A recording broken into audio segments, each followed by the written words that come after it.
Assalamualaikum warahmatullahi wabarakatuh. Waalaikumsalam warahmatullahi wabarakatuh. Alhamdulillahi rabbil alamin. Wa bihi nasta'inu ala umuri dunya waddin. Wassalatu wassalamu ala asyrafil anbiya'i wal mursalin sayyidina wa nabiyyina Muhammadin wa ala alihi wa sahbihi wa man ittaba'ahum bi ihsanin ila yaumiddin, amma ba'd. Faya ma'syaral muslimin wal muslimat, shaimin shaimat, usikum wa nafsi bi taqwallah, faqad fazal muttaqun. Qala Allah ta'ala: ya ayyuhalladzina amanu taqullaha haqqa tuqatih wa la tamutunna illa wa antum muslimun. Alhamdulillah, hadirin para jamaah yang dirahmati Allah Ta'ala, puji syukur kehadirat Allah Subhanahu wa Ta'ala atas segala limpahan nikmatnya pada kita, terutama sekali nikmat iman, Islam, sehat, afiat. Nggak kebagian ya?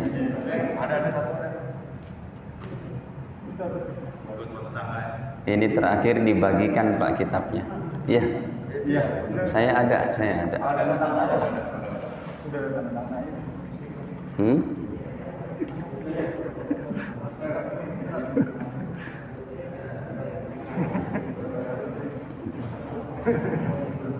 Ya.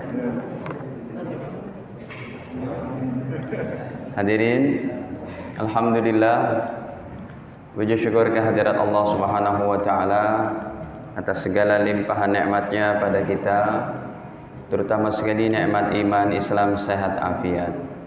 Tidak terasa hari ini kita sudah masuk pada hari ke-22, dan nanti malam kita akan masuk ke malam 23. Tapi kalau mengikuti rumusnya Imam Ghazali, Lailatul Qadar itu rumusnya pengalaman para wali-wali Allah.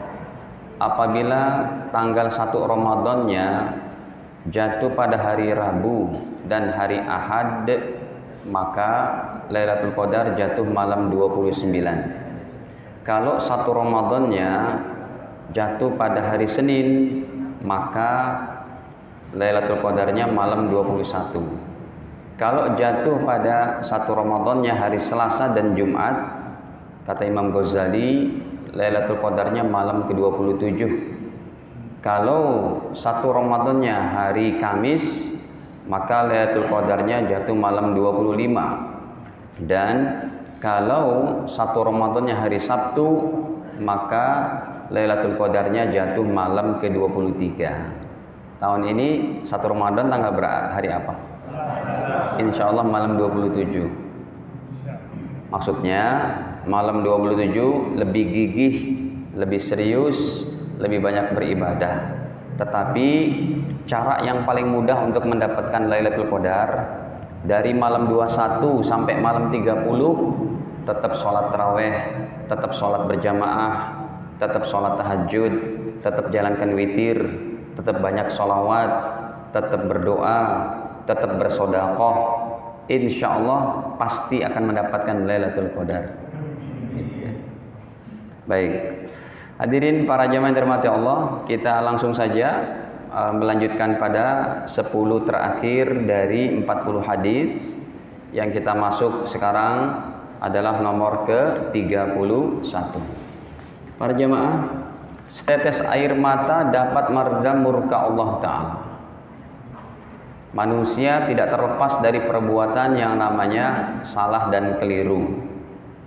Dan begitulah terus kita digoda oleh setan, oleh hawa nafsu, oleh tabiat buruk. Dan begitulah sesuai dengan sunnatullah berjalannya ujian-ujian hidup ini. Tapi Allah selalu akan membukakan pintu taubatnya selama ada berapa syarat taubat diterima? Ada 2. Selama matahari tidak terbit dari sebelah barat.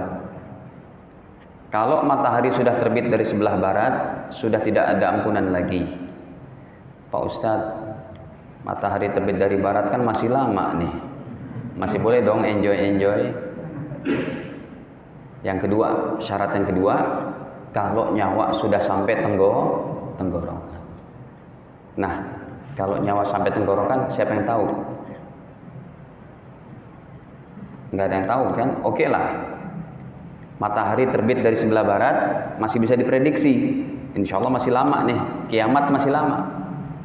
Tapi syarat tobat yang kedua, kalau nyawa sudah ditenggorokan kayak Fir'aun, nggak ada lagi kata tobat.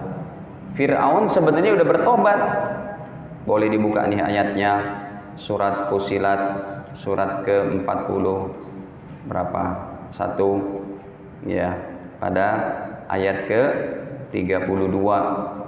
Allah ceritakan tuh, cerita tentang Fir'aun ini. Ya. Ayat 32. Bukan.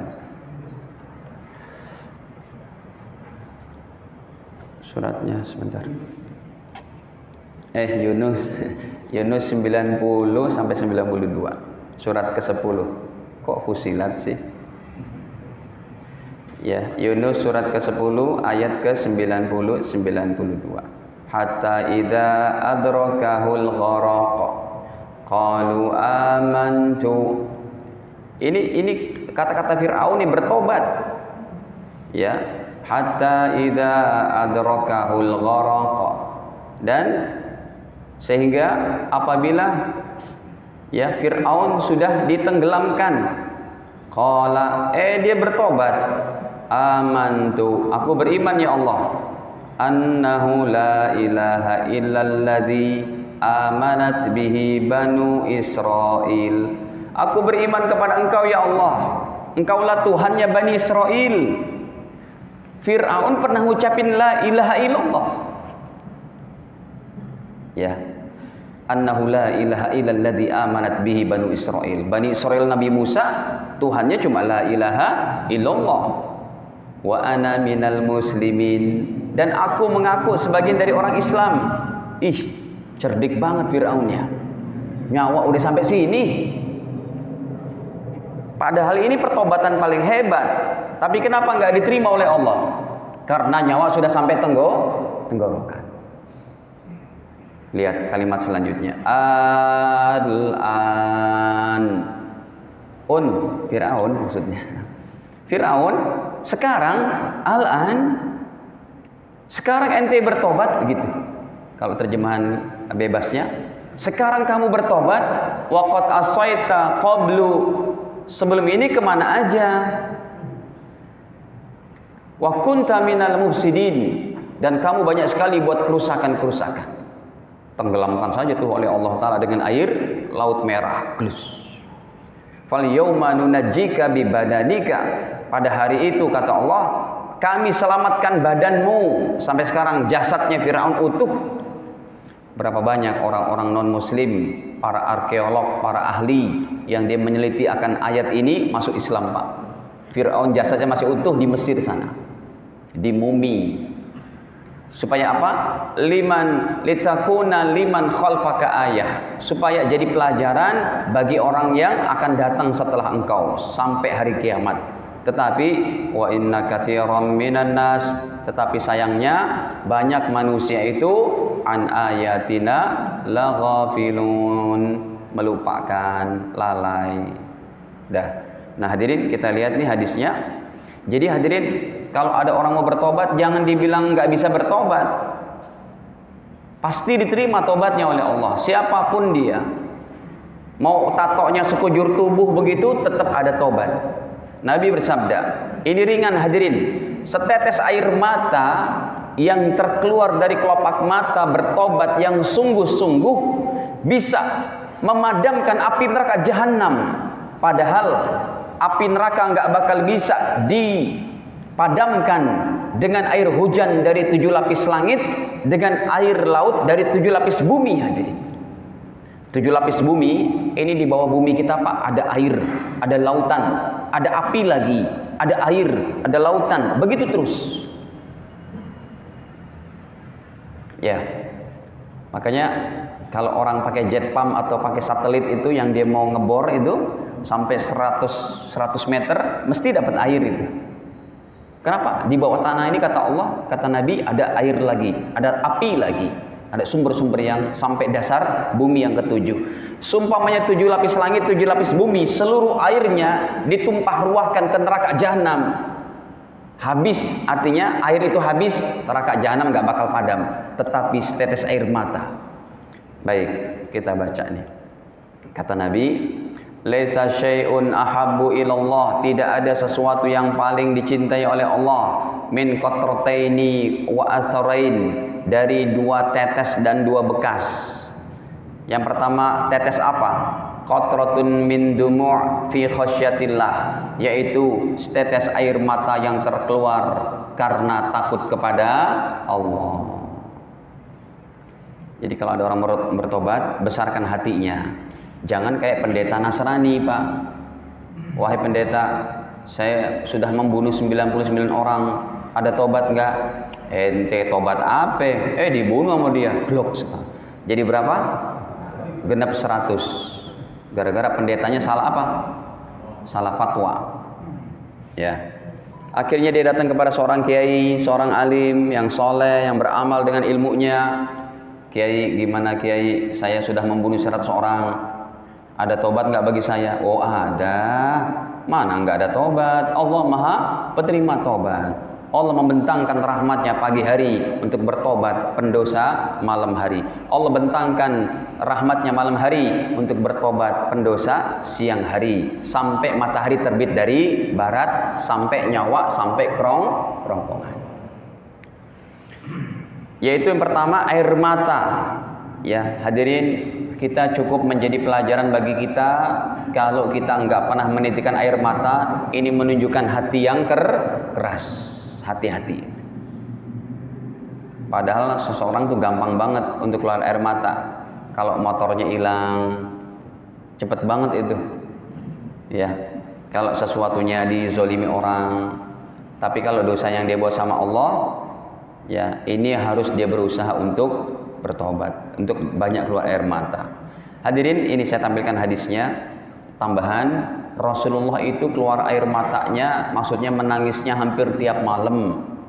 Dan suara tangisan Rasul itu seperti suara air dimasak, hadirin.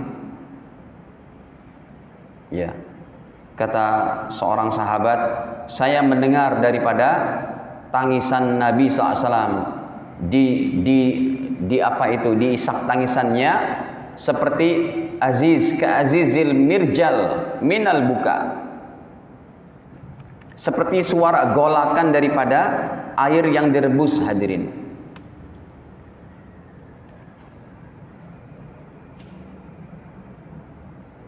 Ada itu dalam satu nih hadis riwayat Imam Abu Daud contohnya 904, bahwa dari sahabatnya Mutarrif bin Abdullah, beliau berkata, ra'aitu Rasulullah sallallahu alaihi wasallam, aku pernah melihat Rasul yusolli, beliau salat pada malam hari, wa fi sadrihi, sedangkan di dadanya azizun ka azizir roha, dalam riwayat lain aziz ka azizir mirjal, seperti suara daripada yaitu golakannya air yang dimasak, hadirin, minal buka, dari tangisan baginda Nabi. Kalau Nabi sih nangisnya bukan karena dosa-dosa beliau, tapi karena dosa umatnya. Ya Allah umatku, ya Allah umatku, ya Allah. Baik. Kemudian wa qatratu damin tuhraq, dan juga yang kedua tetesan darah yang tumpah fi sabilillah, dalam rangka memperjuangkan agama Allah Ta'ala. Nah, kalau ini yang orang disebut mati syahid, darahnya tertumpah dalam peperangan yang syar'i, peperangan yang dia ada komando dari satu pemimpin, khalifah, dari presiden, bukan teroris. Kalau teroris mah matinya bukan mati syahid, mati sangit itu mah. Ujuk-ujuk naruh bom. Ujuk-ujuk naruh bomnya pinter banget, pakai cadar lagi. pakai sorban lagi, ngapain ya Pak? Ini tanya Pak tentara ini. Ngapain mau ngebom gereja kayak gitu, jelek-jelekin umat Islam itu mah. Orang mah kalau mau nyelakain, kalau terorisnya pinter Pak. Yang namanya orang ke gereja kan pakaiannya rapi, pakai apa tuh? Pakai jas, pakai baju apa hem gitu ya, pakai ini. Ini pakai cadar, pakai sorban. Apa nggak jelek-jelekin? Ya kan kelihatan sama satpamnya. Kok goblok banget jadi terorisnya gitu. Itu cuma menjelek-jelekan umat Islam aja, ngapain ngebom gereja di Makassar kayak begitu. Dulu Pak nggak ada kayak gini-ginian mah, orang Islam Masya Allah rukun, guyup sama orang Kristen, bahkan tadi saya lewatin tuh mau ngajar di pelabuhan, kan ada tuh gereja yang sama masjid. Iya, itu kan kita dari tol pas turun itu kelihatan banget. Oh gerejanya belum jadi, masjidnya sudah jadi gitu ya. Itu yang bangun abang adik kan ya, kalau nggak salah dari satu keluarga itu. Yang ini Muslim, ini tidak Muslim gitu. Nah hadirin, rukun-rukun aja kita kok. Kalau ada orang Islam betul ngancurin gereja, ngebom gereja, nggak bisa. Ya, masuk neraka dia, dosa dia. Ya. Jadi terorisme ini bukan dari Islam, nggak ada. Orang yang nggak suka aja lah sama Islam, karena Islam Indonesia ini terbesar di dunia. Kalau ini sudah bangkit dengan apanya, dengan ibadahnya, dengan ukhuwahnya, dengan ekonominya, dah ditakutin dah. Ya, makanya hadirin, guru-guru kita ya, kalau guru-guru kita itu yang berjuangnya ranah ekonomi kayak begini, ranahnya supaya berdiri daripada satu peradilan secara Islam, ini langsung akan dibabat habis. Umat Islam nggak ditakutin Pak kalau cuma ibadah, sholat, sejuk itu Pak. Tapi kalau sudah bicara ekonomi umat, coba aja sangat berat. Makanya perlu ada tuh yang tetap membangkitkan ekonomi yang syariah, ekonomi yang terhindar dari riba, dari sogok menyogok, dari jual beli gharar, dari spekulasi tingkat tinggi dan macam-macamnya. Baik. Wa ammal atharan, adapun asar ataupun dua bekas yang dicintai oleh Allah, fa asar fi sabilillah, yaitu bekas yang dia berjuang di jalan Allah. Seperti orang-orang yang megang, para sahabat yang sering memanah untuk memperjuangkan Islam, itu banyak bekasnya Pak di sini gitu. Makanya hadirin, setiap kita udah kita bahas terdahulu, Anda punya golok, punya panahan, punya ini itu keris, itu kalau dirawat, diniatkan untuk berjuang sama Imam Mahdi, setiap detik per detiknya dapat pahala mati syahid. Sekalipun kita matinya di atas tempat tidur. Kemudian yang kedua, bekas yang dicintai oleh Allah, wa asar fi faridah min faraidillah, bekas dalam rangka menjalankan kefarduan Allah. Lihat nih Pak Ustadz nih, lihat kakinya itu kan bentulan begitu, ada bekasnya. Itu bekas sujud, bekas ruku ya, termasuk jidat teman-teman nih, jidatnya yang hitam, itu bekas daripada taat kepada Allah. Sekalipun orang yang jidatnya ada hitam bukan merupakan standar dia orang paling bertakwa, bukan, cuma jidatnya sensitif sama karpet. Jadi hadirin, kalau ada orang hitam banget, mohon maaf, hitam banget ya, kemudian kita menyangka wah ini orang paling taat, enggak juga. Ada ustadz terkenal di YouTube menerjemahkan ya, apa itu min atharis sujud, bahwa kelihatan dari Nabi Muhammad itu punya warna hitam di jidatnya. Ya, min atharis sujud, dari bekas sujud. Ini orang menafsirkan ayat nggak pakai ahli tafsir ini. Mana Nabi wajahnya ada hitam sininya? Enggak. Nabi ganteng, bersih, kulitnya putih. Yang disebut dengan asar sujud, bekas sujud, itu adalah bekas daripada ibadah kita menjadi akhlak yang baik, kelembutan hati, tutur kata yang santun. Itu dia maksudnya bekas sujud itu. Bukan Rasul punya ada hitam di sininya. Ya, tahu kan? Ya, terkenal kan masalah ini. Baik. Nah, jadi yang kita bahas adalah tetesan air mata. Satu tetes air mata sangat dicintai oleh Allah, bisa memadamkan api neraka jahanam. Kasih tahu Pak sama teman-teman kita, teman-teman kuliah, teman-teman SMP dulu. Sekarang kan udah berumur semua nih.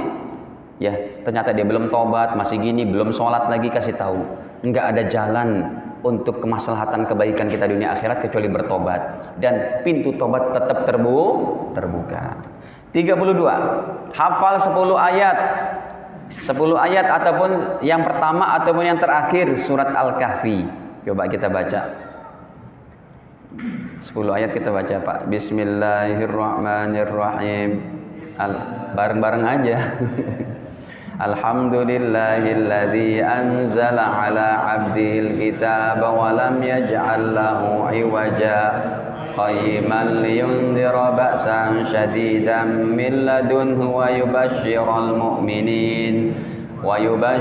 mu'minin alladzina ya'maluna as-salihati anna lahum ajran hasana makithina fihi abada wa yundhiral ladzina qalu ittakhadallahu walada ma lahum bihi min ilmin wala liabaihim kaburat kalimatan takhruju min afwahihim yaquluna illa kadhiba fala'allaka bakhi'un nafsaka ala atharihim illam yu'minu bihadzal hadisi asafa inna ja'alna ma 'alal ardi zinatan laha linabluwahum ayyuhum ahsanu 'amala wa inna laja'iluna ma 'alaiha sa'idan juruza am hasibta anna ashabal kahfi warraqim kanu min ayatina ajaba إذ أوى الفتية إلى الكهف فقالوا ربنا آتنا من لدنك رحمة وهيئ لنا من أمرنا رشدا. Itu dihafal sebagai bekal kita. Khawatir Jumat depan datang Dajjal. Kalau Dajjal datang, Pak, pertama negeri yang disamperin negeri-negeri kufur. Ya, termasuk negeri-negeri yang banyak kemaksiatannya itu pertama kali. Dan kita diperintahkan oleh Nabi jangan nantang Dajjal.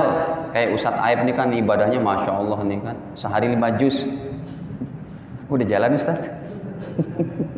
Sehari 5 juz banyaknya. Hadirin, itu jangan sekalipun Anda punya iman yang kuat, datang Dajjal, nantang gitu. Baca ini jangan. Kabur dulu, jauh-jauh. Baru baca dia tuh. Ya. Ini mudah dan gampang hadirin, tapi sangat hebat. Dajjal bisa terkalahkan, maksudnya nggak bisa menggoda seorang kalau dia hafal daripada surat Al-Kahfi ayat ke 1 sampai 10. Baginda bersabda, man hafidha, emang kata-katanya itu dihafal. Siapa orangnya yang hafal? Lagian Anda kalau datang Dajjal, Ustadz biarin deh, nanti aneh buka Android Quran saya deh. Udah nggak ada sinyal saat itu. Sinyalnya kesedot sama tenaga Dajjal itu. Dajjal sangat sakti, Pak. Langit aja ditunjuk gini, ngit, turunin hujan, langsung turun hujan. Bumi digentak aja, gluk pakai kakinya, dia keluarkan macam-macam daripada kebendaan yang diinginkan itu untuk orang yang ikut kepada partai si Dajjal ini. Orang miskin nanti, Pak, yang ikut Dajjal langsung kaya raya. Orang diinjak bumi keluar emas, keluar macam-macam. Gimana warga Al-Hamra kira-kira? Nanti Dajjal datang, warga nih, ya dari dulu pakainya cuma Supra doang. Nih, aneh kasih nih BMW terbaru. Kira-kira mau nggak, Pak? Mau nggak? Di masjid, di luar masjid? Nggak mau, insya Allah. Ya, seenak-enaknya. Makanya ketika nanti Dajjal nawarkan susu, ya jangan ambil. Ketika Dajjal nawarkan api, ambillah apinya itu. Sebab apinya ini adalah susunya Allah. Susunya Dajjal, nerakanya Allah. Nah hadirin, jadi ini termasuk kami cantumkan nomor 32, yaitu termasuk amalan dengan berpahala besar, yaitu kita bisa terhindar dari godaan Dajjal yang sangat dahsyat. Ya. Nanti ada satu anak muda, Pak. Ya, dia berani nih melawan Dajjal. Tubuhnya dibelah dua, bersimbah darah. Badannya dikerat gitu, pakai gergaji, pakai apa tuh? bersimbah darah. Terakhir dia udah lunglai. Anak muda ini sangat berani. Ya, satu anak muda ini dia berhadapan sama Dajjal. Udah gitu semua pengikut Dajjal pada tertawa, terbahak-bahak karena si anak muda ini sudah lunglai, bersimbah darah. Terakhir Dajjal mau potong lehernya. Krek gitu ya. Allah jadikan urat-uratnya menjadi tembaga dan apa itu? Dan besi gitu. Sehingga Dajjal dengan sekuat tenaganya itu nggak bisa membelah kepala anak ini. Nggak bisa memisahkan kepala sama badannya. Kata Dajjal, udahlah capek, nggak bisa dibelah, nggak bisa apa.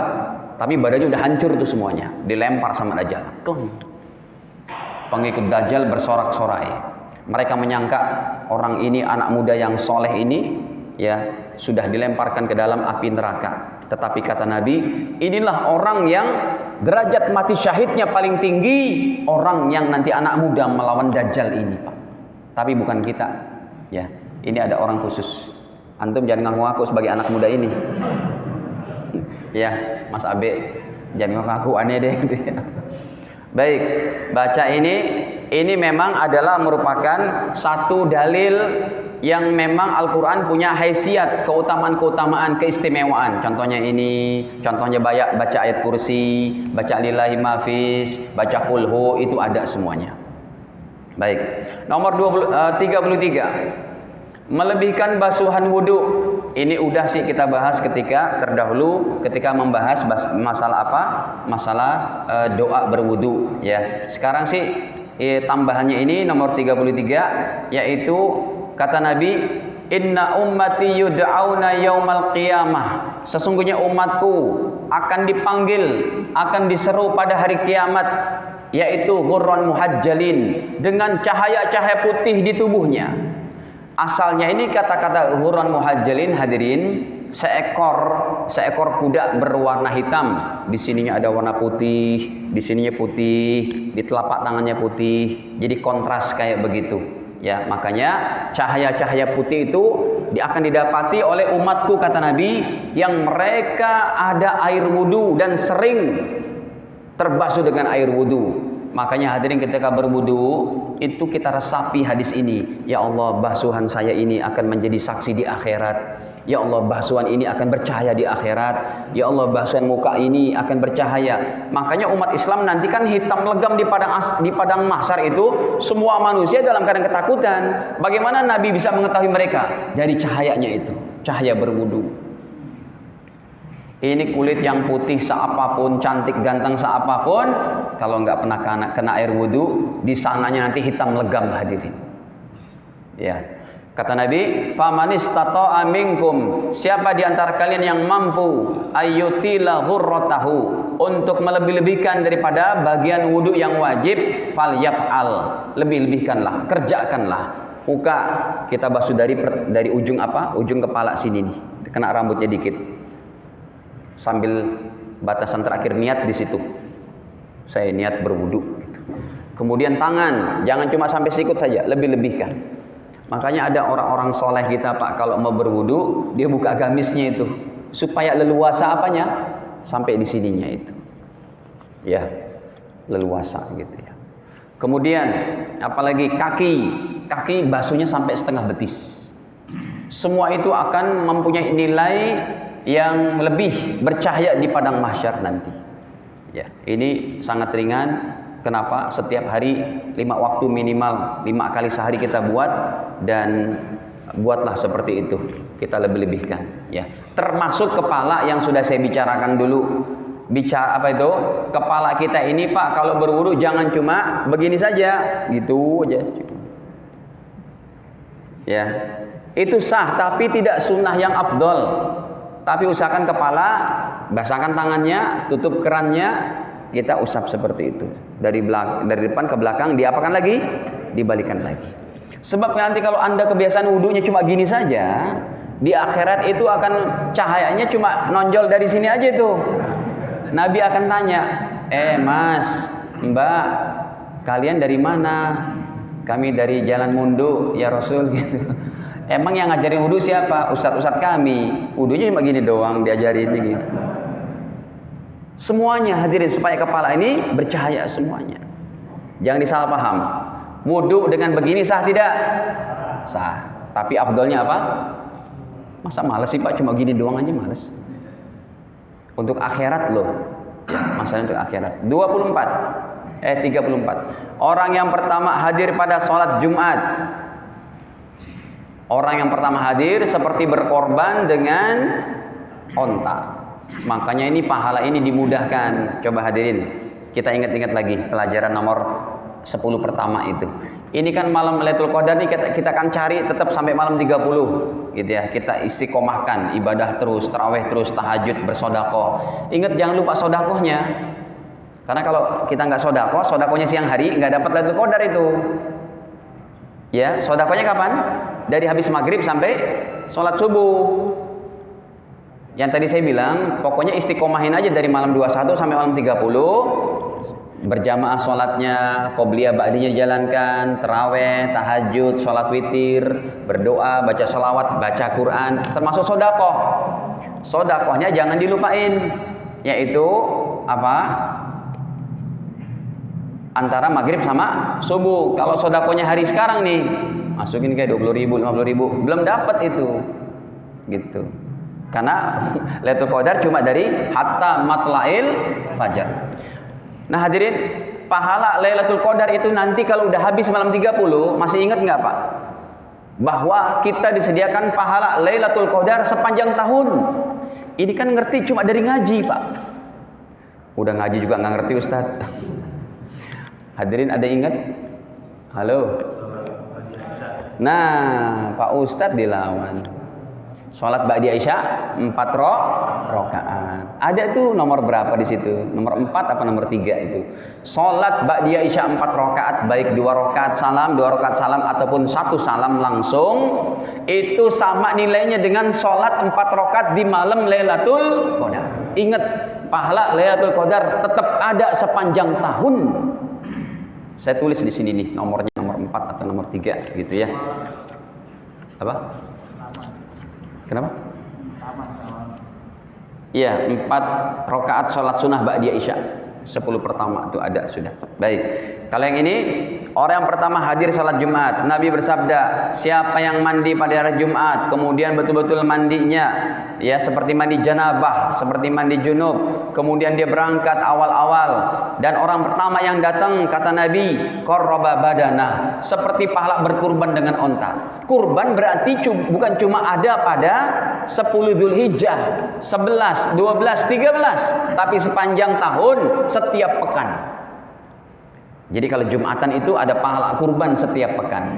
Tapi masih lebih hebat apa? Lailatul Qadar. Karena bukan tiap pekan, bukan tiap minggu, tapi apa? Setiap malam. Ya, memang sengaja dibuat sama Nabi big sale pahala, obral pahala, supaya umat Islam betul-betul di surga mendapat prioritas. Ini surga nih. Supaya setengahnya untuk umat Nabi Muhammad tuh dengan amal-amal soleh yang pahalanya besar kayak gini. Yang kita pelajari ini tujuannya supaya umat Islam mengamalkan. Kata Nabi, surga itu begini, nanti setengahnya untuk umatku saja, setengahnya lagi dibagi-bagi itu, 1/8 ataupun 1/12 untuk umatnya Nabi Ibrahim, Nabi Nuh, Nabi siapa lagi, Musa, Yusuf, Isa.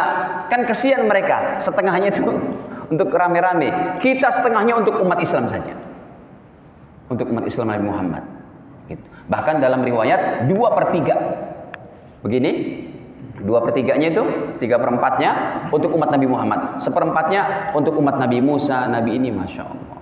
Makanya hadirin, ketika sudah masuk surga nanti, wali-wali Allah pada zaman Nabi Musa itu masuknya ke belakang Pak, terbelakang.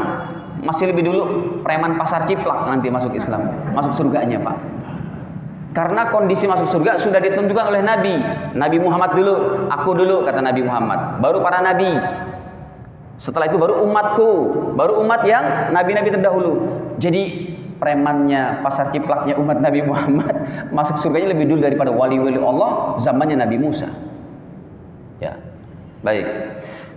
Yang pertama, dia seperti berkorban dengan badanah, onta.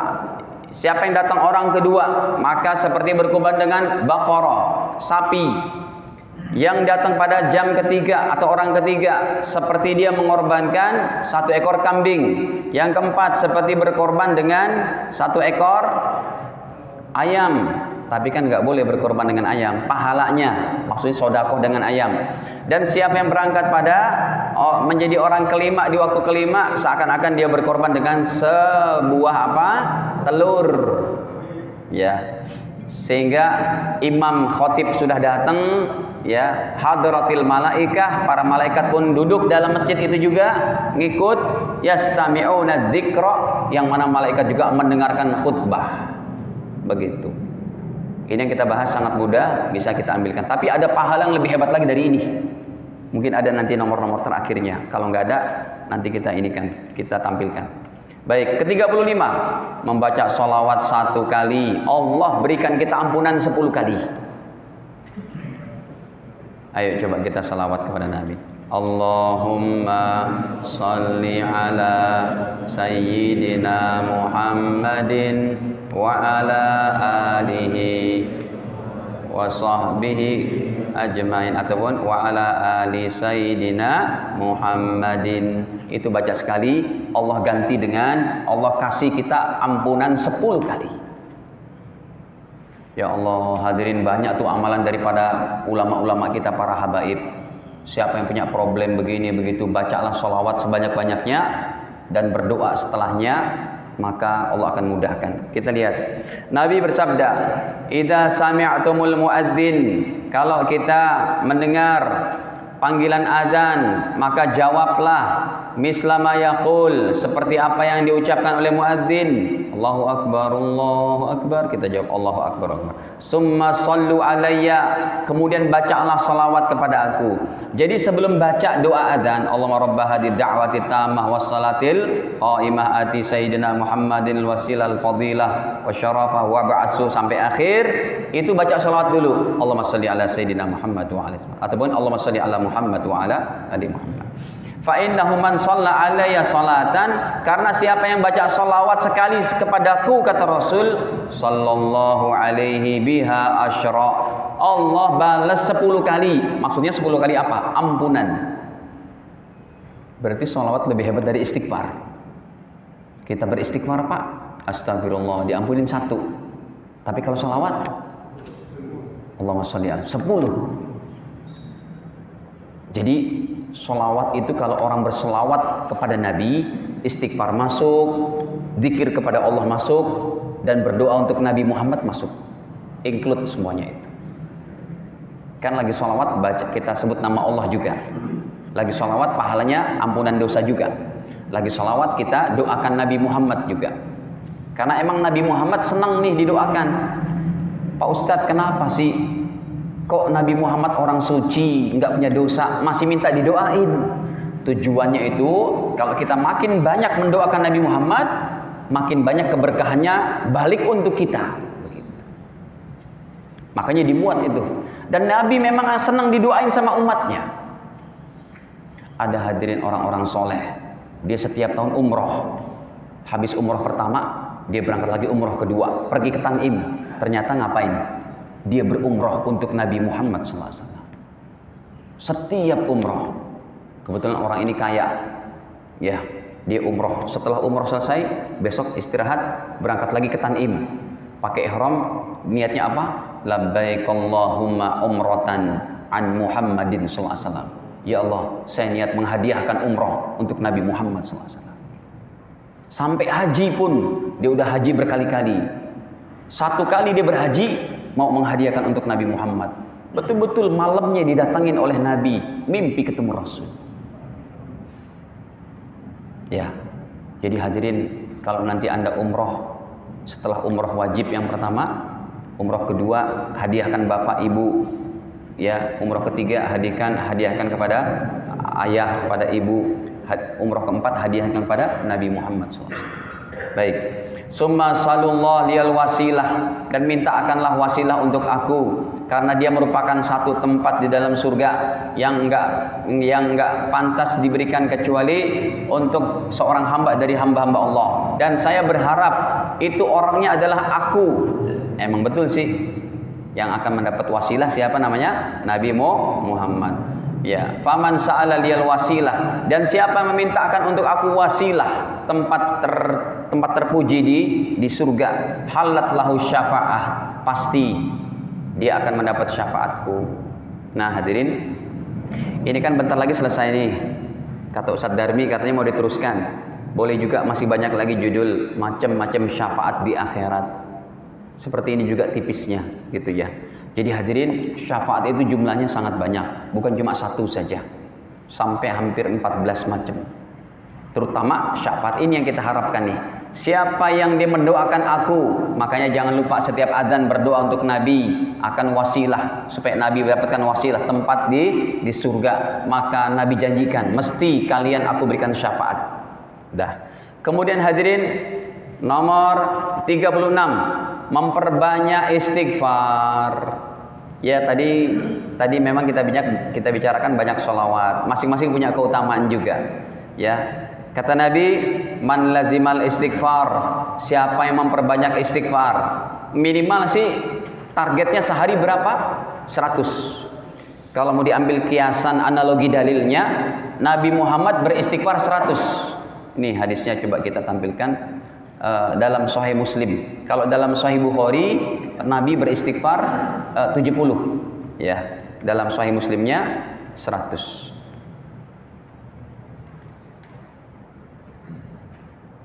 Apa hadisnya itu? Fa inni astaghfirullah wa atubu ilaihi fil yaumi mi'ata marrah. Ya, aku beristighfar kepada Allah setiap harinya lebih banyak daripada 100 kali. Cuma bahasa Arabnya susah nih, saya mau tampilkan. Coba ini. Ya, gimana Ustaz?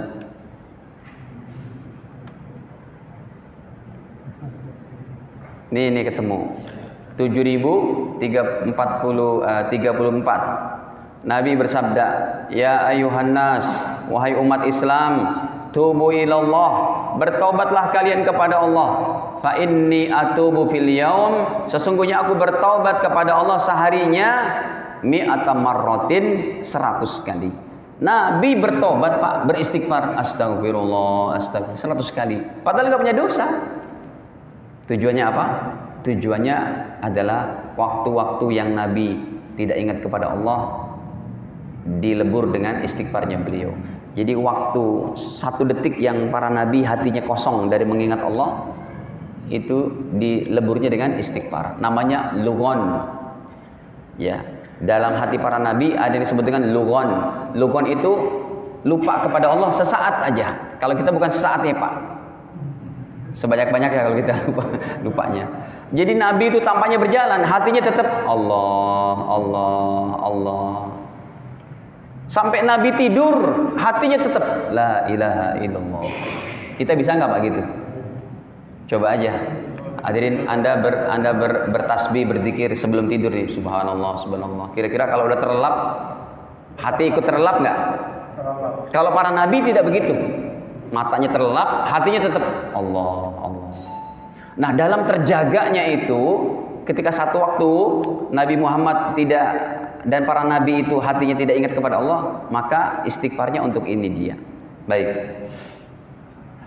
Jadi hadirin, silakan diamalkan ya, istighfar kayak begini minimal 100. Astagfirullah, astagfirullah. Siapa yang melazimkan istighfar, ja'alallah min kulli dhiqin makhraja. Allah jadikan setiap kesempitannya, kesusahannya ada jalan keluar. Wa min kulli hammin faraja. Setiap kegalauannya ya ada celah-celah Allah berikannya. Wa razaqahu. Rupanya istighfar bisa menarik rezeki. Dan Allah kasih dia rezeki min haitsu la yahtasib, dari jalan-jalan yang tidak dia sangka-sangka.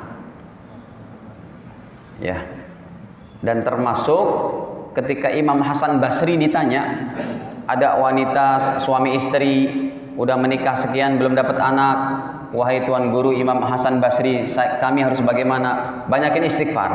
Ada lagi yang dia panennya enggak bagus, banyakin istighfar. Ada lagi jual belinya enggak untung-untung, kata Imam Hasan Basri, banyakin istighfar. Semua bergumam. Ini kita minta anak, minta bisnis lancar, kok istighfar lagi. Hadirin, kata Imam Hasan Basri, ini bukan dari aku, tetapi ini firman Allah Ta'ala dalam surat Nuh. Istaghfiru rabbakum innahu kana ghaffara yursilis samaa'a 'alaikum midrara wa yumdidkum bi amwalin wa banin waj'al lakum jannatin waj'al lakum anhara. Ini dalilnya Imam Hasan Basri. Ya, kalian beristighfarlah kepada Allah. Jadi bukan dari aku ini.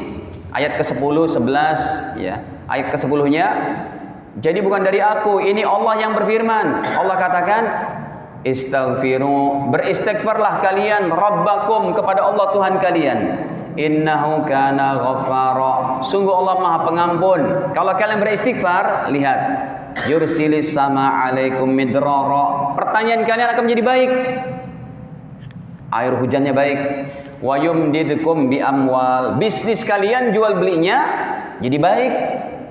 Wa banin, yang belum punya anak dari pernikahan udah 10 tahun 15 tahun, banyakin istighfar, Allah akan berikan anak. Wa yaj'al lakum jannat, kebun-kebun. Wa yaj'al lakum anhara, Allah berikan sungai-sungai.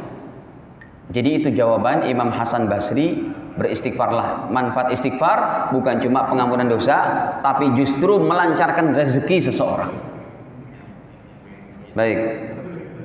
Hadirin, yang ke-37, berwudu menghapus dosa. Nabi bersabda, "Idza tawadda'a ar-rajul muslim", apabila seorang muslim berwudu, kharajat dzunubuh, dosa-dosanya keluar, min sam'ihi, dari pendengarannya, wa basarihi, makanya kalau berwudu Bapak Ibu matanya jangan merem. Berwudu matanya melek. Ya, jangan dipermin gitu. Supaya mata ini yang bekas mandang-mandang gak baik, dia tergugurkan. Coba kalau merem, nggak kena kan?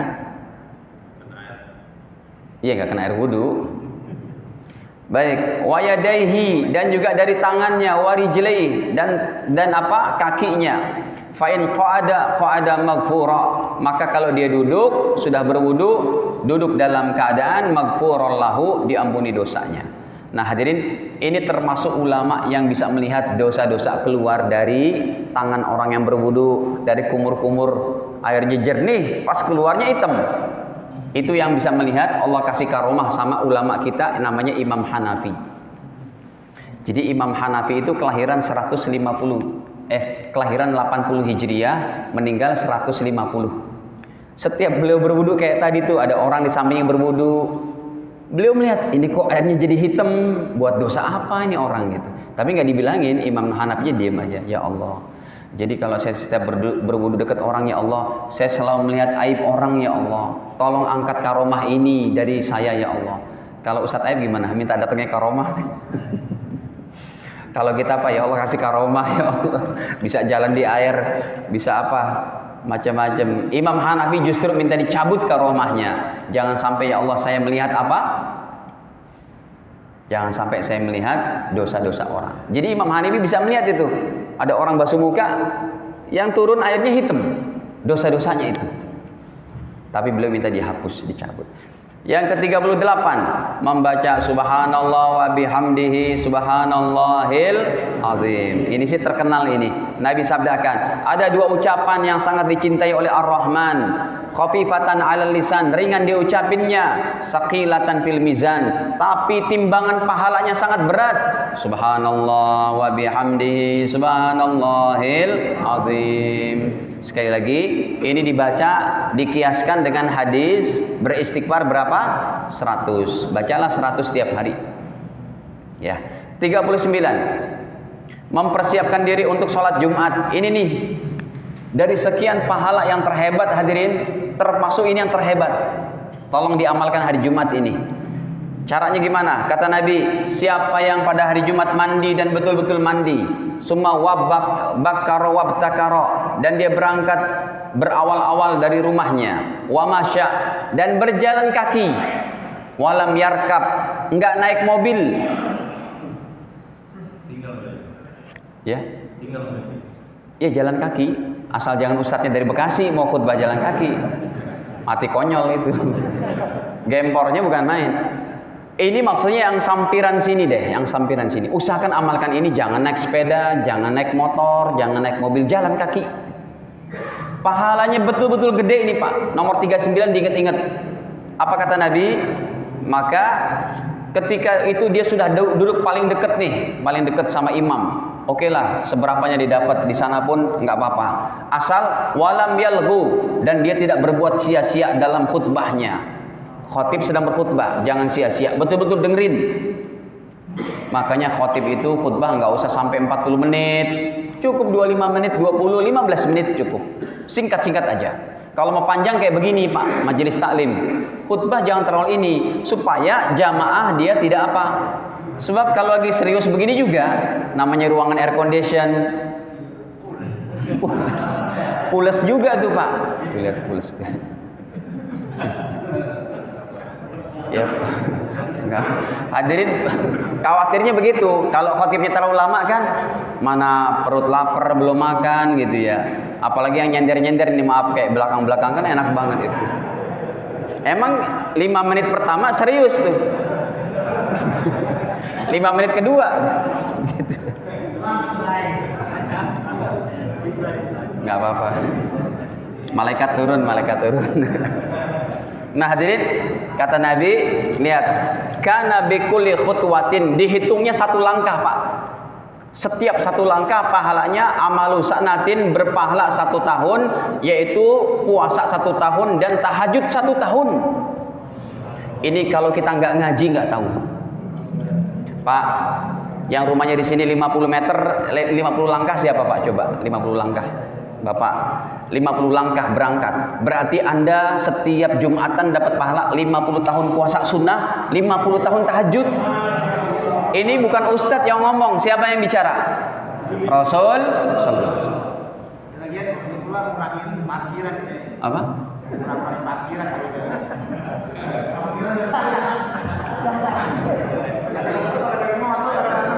Pak, mau dapat uang parkir, mau dapat pahala besar. Enggak apa-apa lah parkir berkurang. Kita semangatin infaknya dari yang lain. Biar parkiran juga lega. Oh iya betul, parkirnya lega gitu. Nah apalagi ini yang rumahnya cuma maaf nih yang depan situ, itu kan cuma 5 langkah, ya 5 tahun, kealamaannya 50 tahun kan gitu. Jadi orang yang rumahnya depan situ muter dulu ke sono bentar. Tapi jangan muter sepanjang Priok, kapan sampainya. Jadi ini Masya Allah hadirin, dipermudah umat akhir zaman. 1 langkah aja pahalanya puasa sunnah setahun dan tahajud setahun. Ini diamalkan ya setiap hari Jumat itu. Kecuali para ustadz, para kiai yang memang dia khutbahnya ada keliling ke sana kemari. Baik, terakhir hadirin, membaca 1 huruf dari Al-Quran. Ini juga termasuk Al-Quran Pak, bisa memberikan syafaat kepada kita. Kalau Ramadan Anda sudah khatam sekali, 2 kali, 3 kali, tolong di luar Ramadan minimal khatam 1 kali sebulan. Jangan tinggal itu. 1 hurufnya saja berpahala berapa? 10. Kalau kita khatam itu huruf Al-Quran ada 1.027.000 huruf. Kalau dikali 10 aja udah berapa? 10.270.000 pahala. Orang yang khatam Quran sekali pahalanya minimal 10.270.000. Hebat banget memang Nabi Muhammad Pak, ketika diturunkan Al-Waqi'ah 13, Nabi bersedih. Idza waqa'atil waqi'ah laisa liwaqa'atiha kadhibah khafidatur rafi'ah idza rujjatil ardu rajja, sampai ayat 13. Sullatum minal awwalin wa qalilum minal akhirin. Yang masuk surga pertama kali terbanyak setengah surga untuk umat terdahulu, 2/3-nya. Untuk umat Nabi Muhammad cuma 1/3 atau 1/4-nya. Qalil. Di sini Nabi Muhammad bersedih, ya Allah, kenapa bisa begitu ya Allah?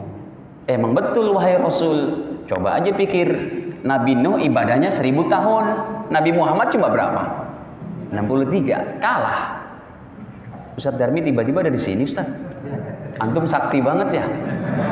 Enggak kelihatan tiba-tiba bisa duduk. Dari tadi sepertinya nggak ada beliau Pak, tiba-tiba ada di sini. Ajarin ilmunya Ustaz. Punya ilmu jangan pelit ya Pak, bagi-bagi gitu. Ini mah ilmunya kisi husni kasdut ya, bisa gila gitu. Subhanallah. Emang kapan datangnya Pak? Ada yang tahu? Ada tahu. Nanti dia dibuka CCTV-nya deh. Jadi hadirin, ketika turun ayat ini, Nabi bersedih karena umat Islam qalil. Dari situlah diadakan nih syariat begini nih, amalan ringan berpahala besar, ditambah Lailatul Qadar. Ditambah Lailatul Qadar. Perhatikan, Nabi Muhammad cuma 63 tahun, kalah sama Nabi Nuh 1000 tahun. Nabi Musa 400 tahun, Nabi Ibrahim 200 tahunan. Minimal para nabi itu di atas 200 tahun, kalah. Nabi Muhammad pun kalah. Diadakanlah syariat Lailatul Qadar. Coba, yang umur 25 siapa? Yang umur 25 ini Tanzil Pak? Hah? Ya, anggap dia 25 ya. Lebih dikit. Yang umur 25 dikurangi 15 tahun usia balik. Berarti dia sudah terkena taklif ibadah berapa? 10 tahun. Kalau anak muda aja 10 tahun, setiap malam 21 sampai malam 30 dia istiqomah. Tarawih, tahajud, witir, sodako, berdoa, baca Quran. 10 tahun aja nih anak muda sudah mendapatkan pahala ibadah 820 tahun. Karena pasti dia mendapatkan Lailatul Qadar. Setiap satu Lailatul Qadar pahalanya 82 tahun 4 bulan, 1000 bulan. Berarti anak muda yang usia 25 tahun sudah menyaingi ibadah Nabi Nuh. Sudah menyaingi ibadah Nabi Nuh. Menjadi berapa? 850 tahunan. Baik. Itu yang umur 25. Sekarang yang orang tua kita umur 50. Berarti ya 850 dikali 5 kali lipatnya 3000 sekian atau 4000 tahun.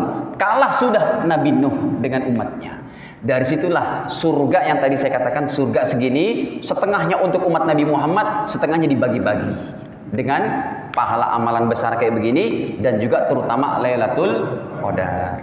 Nah, setelah ini hadirin, diadakanlah syariat-syariat itu oleh Allah, diganti ayat ini. Ini ayat sudah dimansuh, cuma lafadznya saja masih ada. Hukumnya sudah diganti dengan ayat ke-40. Apa ayat 40-nya?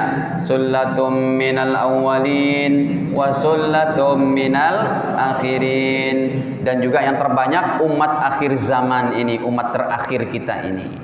Nah, hadirin para jamaah dirahmati Allah, ini diantaranya Nabi katakan, man qara'a harfan min kitabillah, siapa yang baca Al-Quran satu huruf, maka falahu bihi hasanah, dapat satu pahala. Satu pahala ini dikalikan berapa? 10. Jadi alif lam mim, kata Nabi, la aqul alif lam mim harfun, saya nggak pernah bilang, kata Nabi, alif lam mim itu satu huruf, tetapi alif satu huruf, lam satu huruf, mim satu huruf. Jadi alif lam mim ada berapa huruf?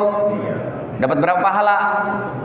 Subhanallah. Setiap ulama enggak ada yang mengerti riwayat Arab apa arti alif lam mim, qaf, nun, yasin, toha, kaf, ha, ya, ain, sin. Itu enggak ada yang ngerti para ulama dalilnya itu.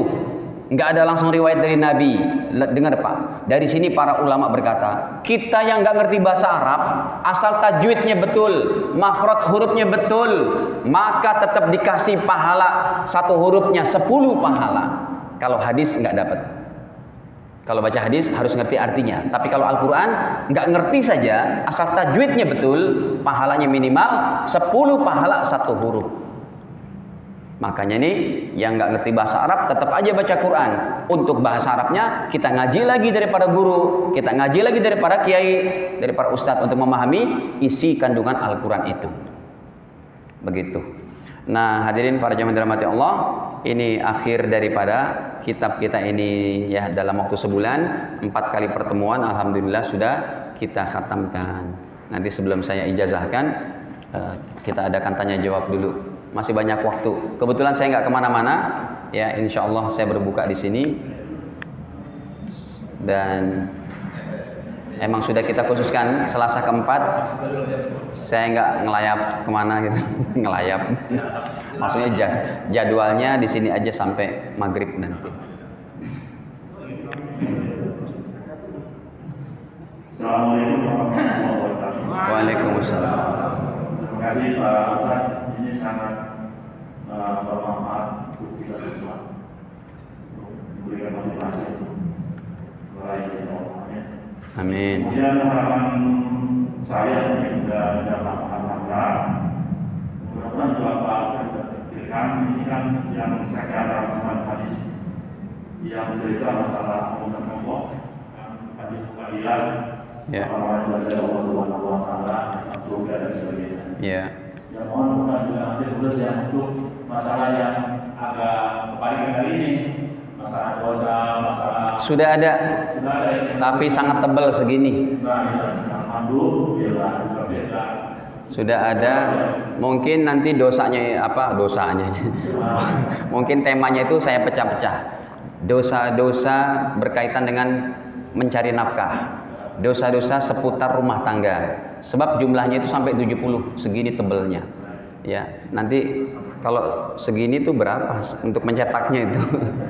Jadi nanti insya Allah kita akan buat, kalau emang mau dilanjutkan tematiknya kayak gini, kita akan buat dosa-dosa seputar rumah tangga, dosa-dosa seputar pencarian nafkah, dosa-dosa seputar pemerintahan, itu ada. Baik, terima kasih. Yang kedua, Oh, ada nomor 2 ada. ini pertanyaan dari orang rumah. Apa? Sama saya Pak, hanya yang kita kan di bulan Ramadan terutama 10 hari terakhir harus benar ya, Iya. meningkatkan kualitas dan meningkatkan ikat pinggang.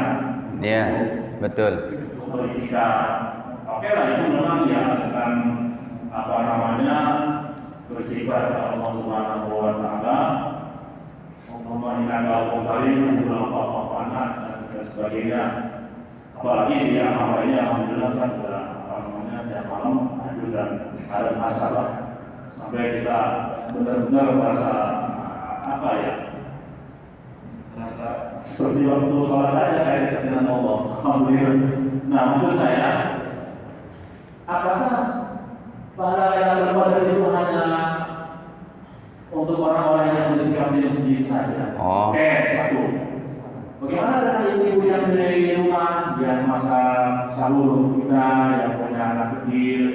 Mereka juga berbeda juga, termasuk orang yang medis. Apakah juga mereka dalam berkeluarga, orang-orang yang berkendara nggak bisa nikah? Apakah apalagi orang tengah lautan memberikan pamannya kapal dan sebagainya? Apakah itu juga dalam berkeluarga? Jadi kalau dalam berkeluarga hanya untuk kita bernikah, ya kita nggak enak juga ya sama saudara kita. Baik. Tapi kalau ibu kan mungkin juga kayaknya sih kurang. Saya setuju sekali kalau ibu juga ini ya. Kayaknya sih kalau ibu-ibu yang meninggalkan kewajiban di rumah, hanya kalau menikah di masjid Allah, kayaknya kurang elok juga kalau kan. Kelihatannya gitu, tapi mungkin dengan cara itu sebenarnya bisa. Cuma ini juga tidak berikan cara demikian. Kalau ada yang kurang berkenan, maaf saja. Kalau ini saya demikian. Assalamualaikum warahmatullahi wabarakatuh. Waalaikumsalam. Ini dulu kita jawab ya. Hadirin, pertanyaannya 10 akhir hanya di masjid gitu ya. Ini sama sih pertanyaannya, 1 sama 2. Begini, kita tampilkan dulu hadisnya bahwa memang sejatinya supaya pikiran kita, kondisi kita tidak terkontaminasi dengan keadaan rumah. Ada televisi, ada ini, ada itu, maka yang terafdolnya untuk meraih daripada Lailatul Qadar di itu dulu dipahami, yang tertinggi terafdol.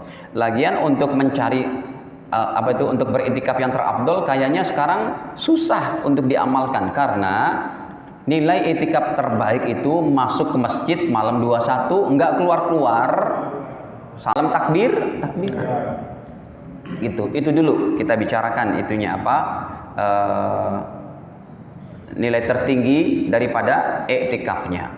Baik, ini kami tampilkan hadisnya, riwayat daripada Imam Bukhari Muslim, bahwa kata Sayyidina Abdullah bin Umar, beliau berkata, kana nabi, kana Rasulullah. Ini sudah ada, adalah Rasulullah sallallahu alaihi wasallam.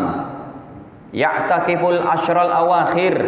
Beliau beretikaf di masjid 10 malam terakhir Ramadan, enggak keluar-keluar. Jadi apa yang Nabi contohkan tujuannya supaya pikiran fokus kepada ibadah kepada Allah saat itu. Nabi nggak mengatakan yang masak di rumah nggak dapat Lailatul Qadar, yang pelaut, yang berapa, bukan. Ini nilai tertinggi dulu. Nilai tertinggi yang mau dicapai oleh seorang hamba, tarkizul afkar wal abdan. Memusatkan pikiran dan badan kita pada satu posisi di masjid.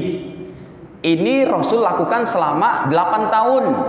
Pas masuk tahun 10 Hijriah, beliau masuk ke Masjid Nabawinya untuk i'tikaf bukan 10 hari, tapi berapa hari? 20 hari.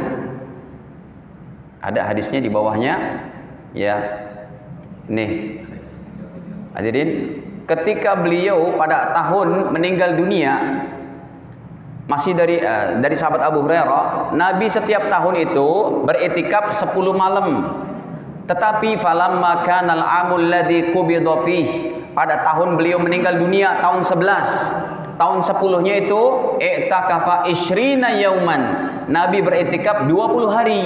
Tujuannya tadi untuk tarkizul afkar wal abdan, memusatkan, memfokuskan pikiran dan jasad kita di satu tempat. Ini adalah i'tikaf yang terafdol. Ada nggak di Masjid Al-Hamra yang 20 hari nggak keluar-keluar? Beliau? Ya. Kalau kita kan i'tikafnya paling dari jam berapa, habis tarawih sampai jam 12 gitu kan. Udah gitu istrikaf. Sudah i'tikaf terus istrikaf. Nah, yang kedua, jawabannya yang kedua, untuk ibu-ibu, Pak, jangankan ibu-ibu yang ibadah tahajud di rumah, wanita yang menstruasi bagaimana tuh Ustadz? Padahal dia menstruasinya dari tanggal 20 sampai tanggal 30. Sama sekali dong nggak dapat Lailatul Qadar. Siapa bilang?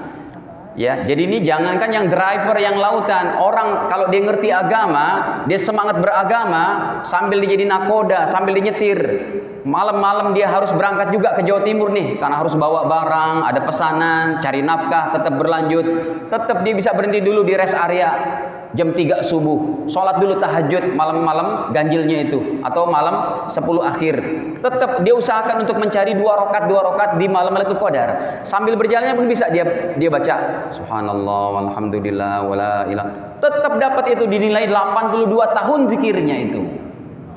Kemudian dia mampirkan ke rest area, ada musola ada apanya tuh? Ada tromolnya, dia masukin duit ke situ, 50.000 kayak 10.000, 20.000. Itu diganjar 82 tahun ibadah sedekah.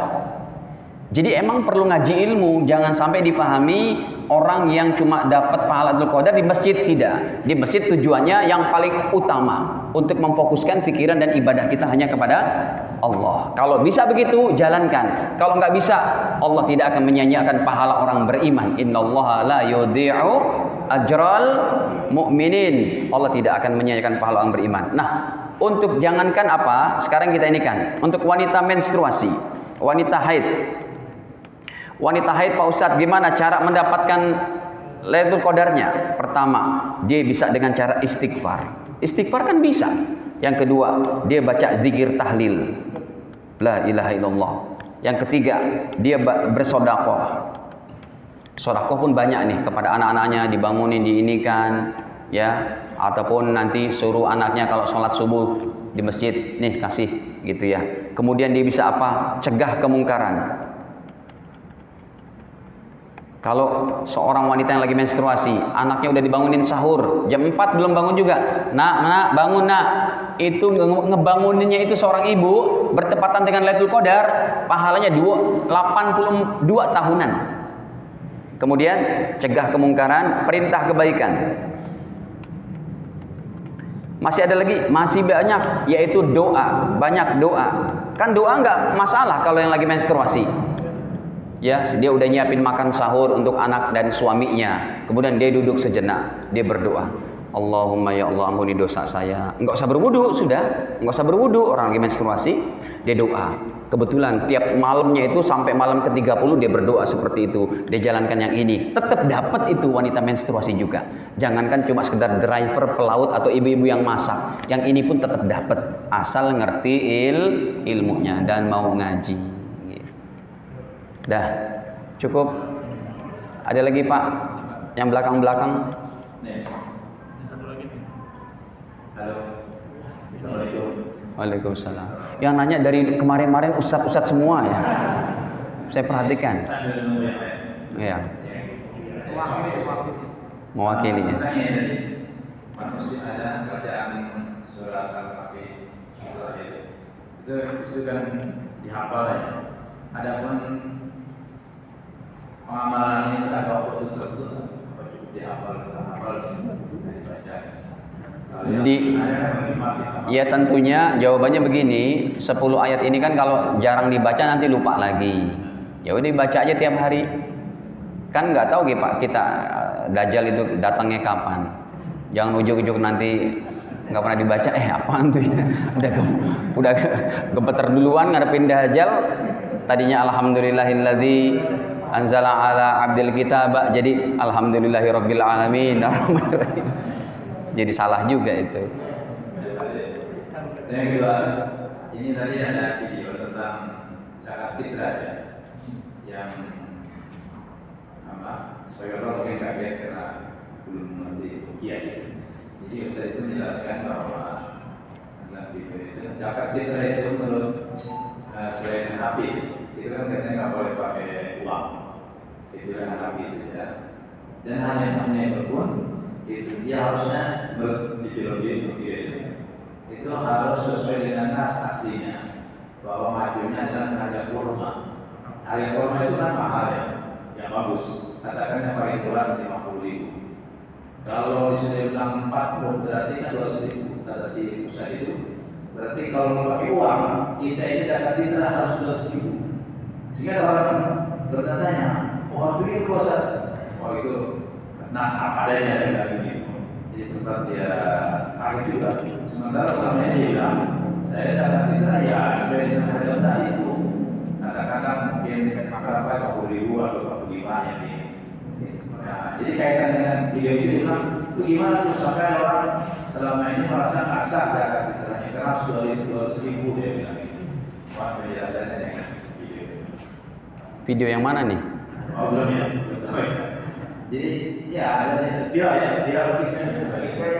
Jadi kita ini kalau zakat fitrah pakai duit harus 200.000.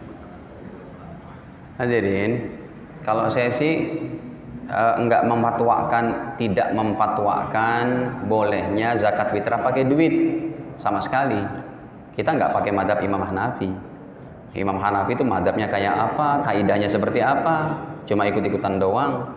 Yang terbaik kita kasihkan solusi, bayarlah zakat fitrah cuma dengan beras 1 jiwa 2,5 kg 2,7 kg antara dua itu ya, ambillah yang 2,7 kg. Dah, zakat fitrah usahakan pakai beras, itulah nasnya. Jadi kalau si ustadz itu pakai nas-nas juga, nggak usah pakai pendapat Imam Hanafi. Imam Hanafi itu pakai logika dia. Jadi mayoritas ulama tetap berpegang teguh karena Rasulullah mengalami zakat fitrah 9 tahun. Sedangkan uang itu fulus, man laysa lahu fulus fahuwa mampus. Fulus itu udah ada zaman Nabi. Nabi nggak pernah, kalau emang sah pakai duit, pakai dirham dan dinar, pasti Rasul akan melaksanakan. Tetap beliau bayarnya pakai gandum, pakai korma. Jadi kita makanan pokok kita beras, bayarlah pakai beras.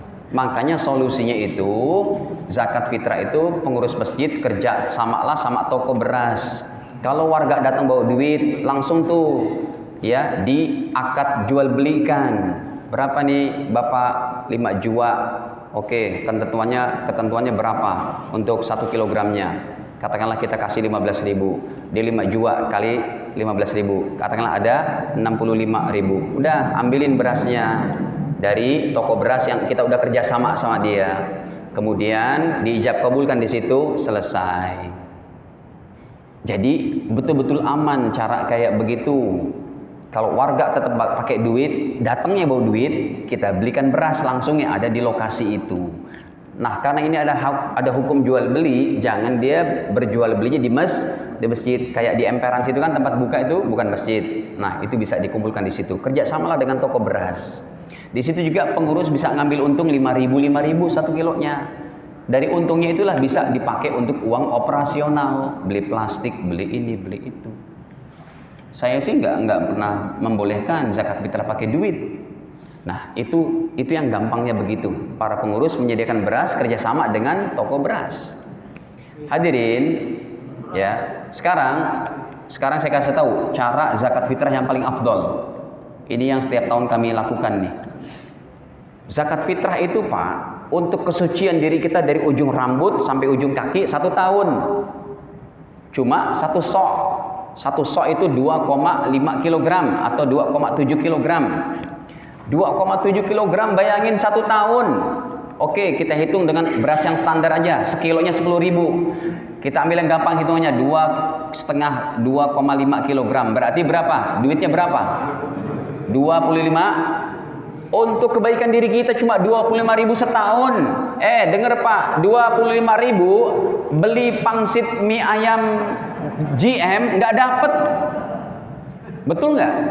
Mie ayam GM tuh yang pakai pangsit udah 45.000 sekali makan. Ini untuk kebaikan diri kita. Nah, tunggu dulu, sabar. Hadirin, jadi ya usahakan kita. Nah, sekarang 1 orang ini 2,5 kg, katakanlah 25.000. Kita belikan beras. Kita datang ke fakir miskin, Pak, ini zakat dari diri saya. Hadirin, 25.000 berat nggak setahun? Enggak kan? Sementara si fakir miskin perlu uang lauk enggak? Perlu uang lauk pauk tidak? Jadi setiap tahun yang saya lakukan, datang saya bawa sekarung, bawa ke fakir miskin, Pak, ini zakat fitrah anak istri saya. Terus saya tambahkan, Pak, ini 200.000 untuk uang lauk pauk. Gitu caranya. Itu yang terafdol. Jadi udah nggak pakai ribut-ribut duit lagi tuh. Nasnya Imam Syafi'i tetap kepake. Ya Pak Imam, nasnya Imam Syafi'i kepake, nggak perlu loncat-loncat ke Imam Hanafi. Ngerti kagak madzhab Imam Hanafi kayak gimana? Gitu. Saya kan ngajinya di madzhab Imam Hanafi ini. Ribet madzhab Imam Hanafi. Orang Anda kena tai kotok kalau mau sholat selama dia nggak lebih dari segini boleh sholat, Pak. Kalau diamalkan di Indonesia apa nggak genting tuh dunia perfikihan Indonesia? Ngerti nggak fikih Imam Hanafi? Nggak usah sebut-sebut pakai itu. Jadi solusinya tetap pengurus masjid sediakan beras. Jadi apapun jamaah nanti yang datang. Jadi jangan jamaah disalahkan, kitanya harus pinter menyiasati itu. Pak, orang awam mah susah. YouTube udah ada, ustadz-ustadz banyak, pakai duit nggak apa-apa. Nasnya Imam Syafi'i dan mayoritas katakan nggak sah. Jadi kitanya yang pinter, Pak. Jamaah biarin aja, kita tinggal nunggu di masjid. Kita udah disediakan apa? Beras. Berapa jiwa, Pak? Ini 100.000, 4 jiwa. Oh iya, Pak. 100.000 berapa kilo? Dah. Simbolisnya aja, berasnya bukan semuanya dibawa ke situ berat. Berasnya biarin aja ditaruh sana, simbolisnya diijab kabulkan. Ini zakat saya untuk gitu. Berarti kalau yang sekarang sudah kita pakai uang, kemudian kita mau pakai beras gimana? Boleh. Ya lebih baik, kan nggak sah itu. Menurut Imam Syafi'i nggak main-main, tidak sah. Selama ini banyak. Iya, kalau selama ini yang tahun-tahun kemarin udah, itu mah dilupain aja, dimaaf. Nah, yang sekarang ini, sisa harinya kita tetap. Bahwa ekspor beras. Udah ada 1 ton. Iya, Apalagi cakep nih, udah 1 ton. Beras mana? Beras bulan Bang. Beras dari jamaah. Bukan beras zakat kan? Dari jamaah. Bukan beras zakat. Beras zakat. Jangan beras zakat dijual belikan. Maksudnya kita harus menyediakan beras. Misalnya 6 karung kita siapin nanti buat orang yang beli pakai duit. Kita beli. Ya, begitu. Itu udah paten dah. Makanya hadirin, kalau Anda semua ngikutin yang tadi saya contohkan terafdol, nggak ada perbedaan pendapat. Karena pikiran Imam Hanafi itu dalam kitab-kitab mereka, si fakir miskin bukan cuma perlu beras, tapi perlu apa? Minyak, beli lauk, beli pauk. Makanya cara kayak tadi, kita bawa nih 1 jiwa 2,5 kilogram, kasih deh tuh uang lauk pauknya yang hukumnya sunnah. Jadi duitnya tuh jadi apa? Sunnah. Kasih 20.000 kek, 50.000 kek. Itu yang terbaik. Sudah hadirin? Kalau ya. Assalamualaikum warahmatullahi wabarakatuh. Waalaikumsalam. Ini kalau seluruh abri kayak begini, masya Allah. Dan teman-teman di kapal selam juga rajin ya Pak ya. Kita lihat di medsosnya itu sholat. Cakep. Begini Mas, ada dua pertanyaan. Yang pertama mungkin beberapa ditanyai sama kita sama kan. Masjid kita ini kan 2 lantai Mas. 2 lantai. 2 lantai dasar sama lantai 2 lantai. Saya dengarnya jualan teh. Jauh banget. Sehari-harinya sebelum menjalankan puasa itu Mas. Jadi kalau kita ini sholat ini sebelum ini penuh, umpamanya separuh ini, tapi kita sudah memberikan yang di bawah itu ada ini. Jadi itu hukumnya gimana Mas? Yang di bawah laki-laki. Ya laki-laki terus sudah perempuan. Jadi yang ini belum penuh, di bawah udah jauh. Ya, yang pertama dijawab dulu ya. Jadi hadirin, karena hukum ini menurut mazhab Imam Syafi'i adalah satu masjid, ya, seberapapun dia yang menjadi ikutan berjamaah, sekalipun nggak berurutan kayak tadi, ini belum penuh, di bawah udah ngadain, hukumnya tetap sah, tapi kurang afdol. Gitu. Berdalilkan hadis riwayat Imam Bukhari, ada seorang sahabat, saf yang tengah-tengah kosong, dia takbir dari pintu Masjid Nabawi. Karena ketakutan Rasul segera bangkit dari ruku. Kan syaratnya itu kita mau dapat 1 rakaat, dapetin apa? Rukunya imam. Rasul sedang ruku. Ini sahabat Abu Bakrah dari pintu Masjid Nabawi, dilihat, ya Rasul udah ruku tuh. Kalau dia maju berapa langkah, Rasul segera apa? Sami Allah. Nggak dapatkan 1 rakaat. Dia ruku dari masjid, dari ujung pintu itu. Allahu Akbar. Jadi dia rukunya dari takbirnya dari depan Masjid Nabawi. Allahu Akbar, langsung ruku. Berjalan sambil ruku. Gitu. Itu kosong tuh kesananya, sampai sop yang terakhir dari sop sholat Rasul kosong. Dia ruku dari sana jalan. Kata Nabi tetap sah. Itu. Jadi karena hitungannya satu masjid sah. Cuma kurang apa? Kurang afdol. Hendaknya ada penjaganya di bawah. Penjaga di bawah ngomong apa? Pak, ada komunikasi sama yang penjaga atas. Atas sudah penuh belum? Belum. Itu yang di bawah disuruh naik ke atas dulu. Sampai ini sempurna baru penuhkan yang di bawah. Begitu. Yang kedua, silakan. Hah? Sebentar.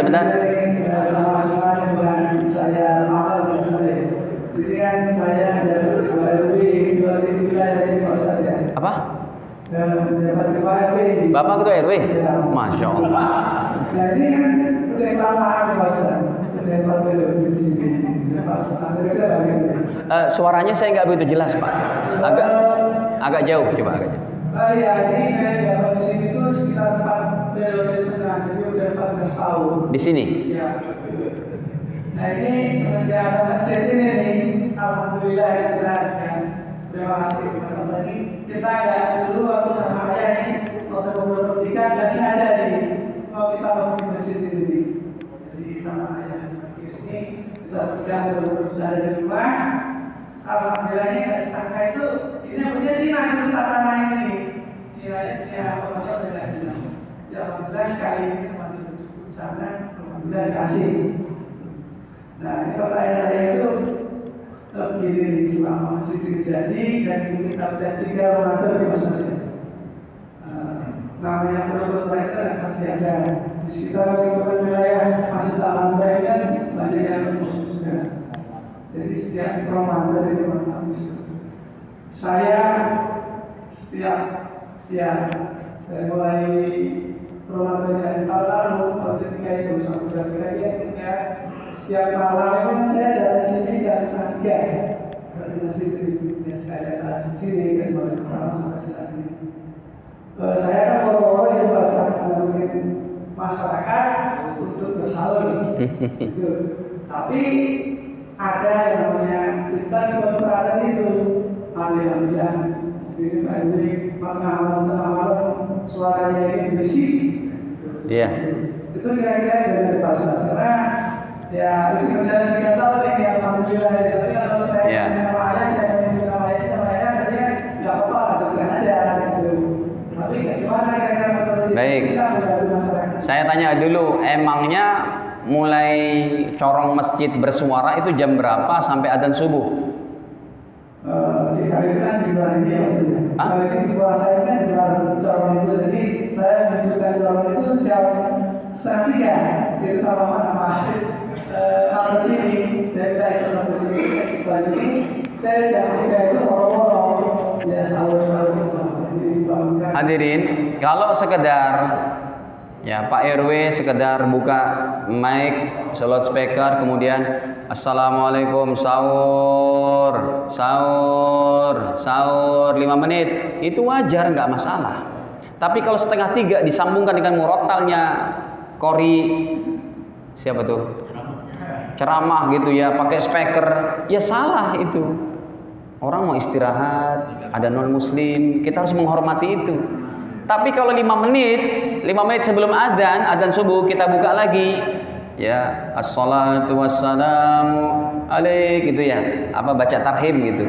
Itu sekedar 10 menit, 5 menit masih oke. Tapi kalau dari jam 3:30 udah pakai corong suara Muammar ZA itu kan Qori gitu ya, dari jam 3:30. Ini tentu mengganggu orang lain, tidak boleh. Ada non muslim punya hak di warga kita di sini, apalagi sebagai Pak RW. Harus betul-betul bijak supaya mereka tidak tersakiti, dan itu hukumnya haram.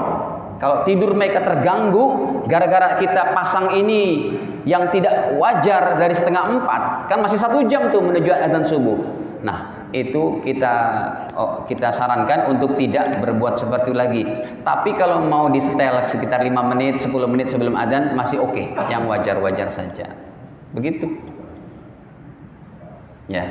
Jadi intinya tadi masih diperbolehkan saja ya, tidak sampai 5 menit saja ya. Kalau 5 menit, 10 menit masih. Iya, nggak apa-apa. Assalamualaikum sahur. Oh, nggak apa-apa. Kalau dia protes, emang dia begini tuh otaknya itu. Orang mau bangunkan warga kan, masa iya nggak ada omongan? Nggak apa-apa, bangunin 5 menit, 10 menit nggak apa-apa. Udah cukup? Pak, ini ada pertanyaan pesanan dari ayah. Ayah kemana emang? Ada di bawah. Bahwa yang 4 rakaat qobliyah asar dan qobliyah zuhur ba'diyahnya juga serta baca isya 4 rakaat.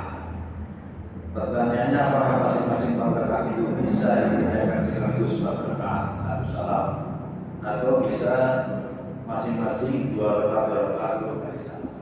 Ya, jawabannya bisa 4 rakaat langsung, tapi tidak pakai tahiyat pertama.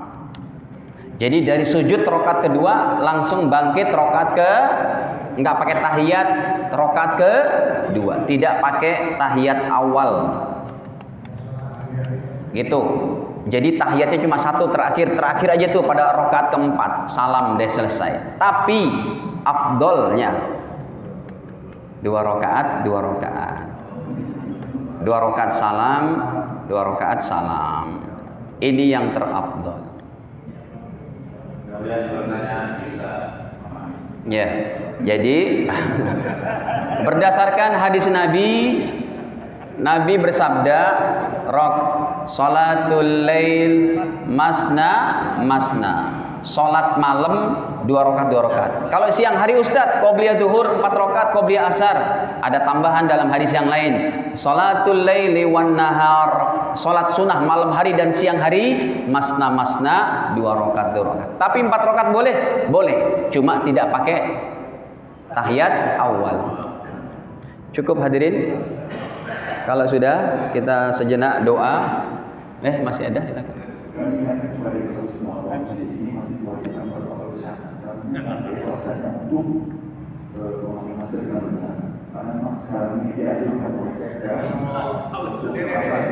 Iya, saya kan lagi bicara ya. Ya udah deh, saya pakai. Kemudian ini kan sebelum ini ada di sudah. Iya. Bisa lebih baca nggak? Saya nggak ngerti ya. Bacanya besar sedikit. Ini yang sini. Bismillahirrahmanirrahim. Coba baca semua.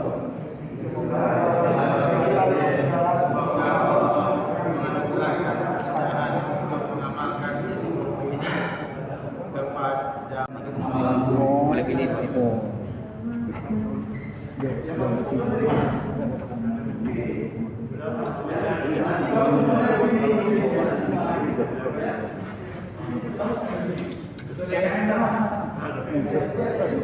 Semuanya nyalain.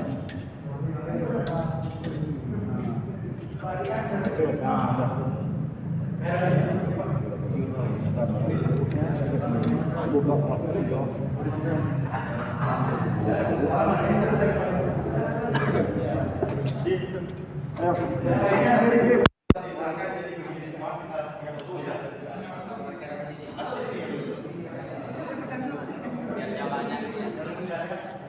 Foto nggak?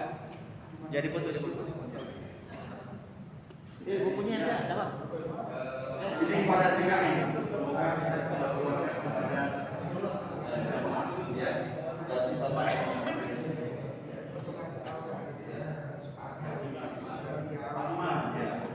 Luaskan informasi ini kepada seluruh dimanapun. Belum, ini punya saya belum. Nyusul. Sekaligus amaran seperti itu. Ya, itu bisa.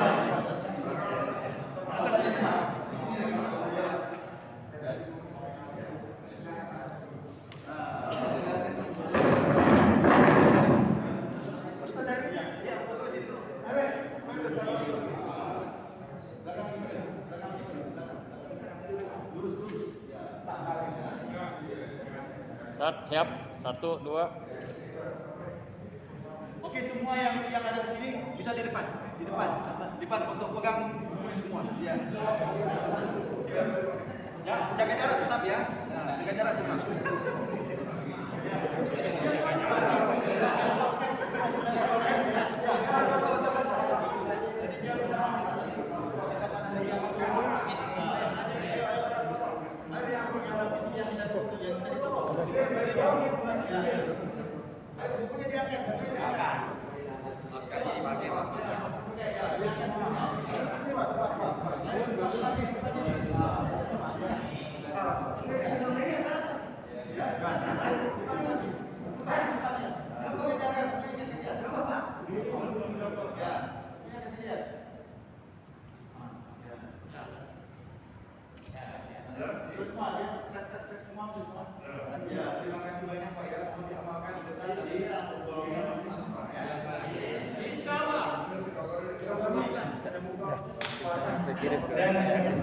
Ya, makan di bawah Pak.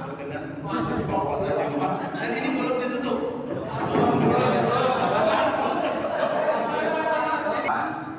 Yang terbaik bukan saja orang yang menyampaikan atau yang menyusun ini, tapi yang terbaik adalah kita yang sudah mengetahui, mempelajari, kita mengamalkan dan menyampaikan kepada yang lain. Jadi tentu buku kecil semacam ini kami banyak tulisannya, udah siap juga, tinggal kirim dokumen PDF dicetak selesai. Kalau supaya nanti mau berlanjut sampai setelah Ramadan, kita siapkan juga tema-tema yang lebih menarik seperti ini. Dan terakhir, saya ijazahkan semua isi kitab ini dan kandungannya supaya kita lebih barokah.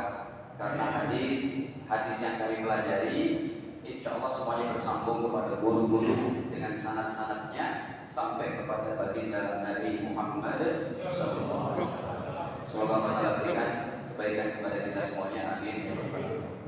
Bismillahirrahmanirrahim. Alhamdulillahirobbilalamin. Hamdan syakirin, hamdan na'imin, hamdan yuwafi ni'amahu wa yujazi mazidah. Ya Rabbana lakal hamdu kama yanbaghi li jalali wajhikal karim wa 'azimi sultanik. Allahumma shalli 'ala sayyidina Muhammad wa 'ala ali sayyidina Muhammad. Allahumma inna na'udzubika min ilmin la yanfa', min ilmin la yanfa', min ilmin la yanfa', wa min nafsin la tashba', wa min da'watin la tusma', wa min da'watin la yustajabu laha. Allahumma hdina wahdina wahdi bina wahdin nasa wal jinna jami'a waj'alna sababan liman ihtada. Allahumma ighfir lil muslimin wal muslimat wal mu'minina wal mu'minat al ahya'i minhum wal amwat. Allahumma ighfir lana wa li walidina warhamhum kama rabbawna shighara wa li jami'i asatidina wa ulama'ina wa masyayikhina bi rahmatika ya arhamar rahimin. Rabbana innaka afuwwun tuhibbul afwa fa'fu anna innaka afuwwun karim tuhibbul afwa fa'fu anna ya karim. Rabbana atina fid dunya hasanah wa fil akhirati hasanah wa qina adzabannar. Walhamdulillahi rabbil alamin. Kekurangannya saya mohon dimaafkan dan pasti celah-celah dalam kitab ini pun atau dari kami selama ini juga mengisinya ada kekurangan, kesalahan nomor hadis atau terjemah, mohon dimaafkan yang seluas-luasnya. Kesempurnaan ilmu hanya milik Allah dan Rasulnya. Ada Allah majma'in.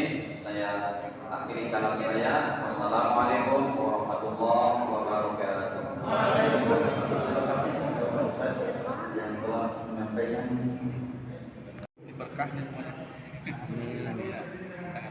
bentar ya. Kita tanya Bapak. Berarti mengapa?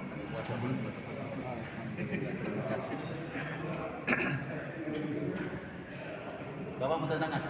Udah. Katakan dulu. Hah? Tangan mahal aja. Iya. Sah itu, sah. Sah. Ini kan mau telepon marketing Pak Ustadznya nanti. Pahala kita semua ke Pak Ustadz nanti. Ya.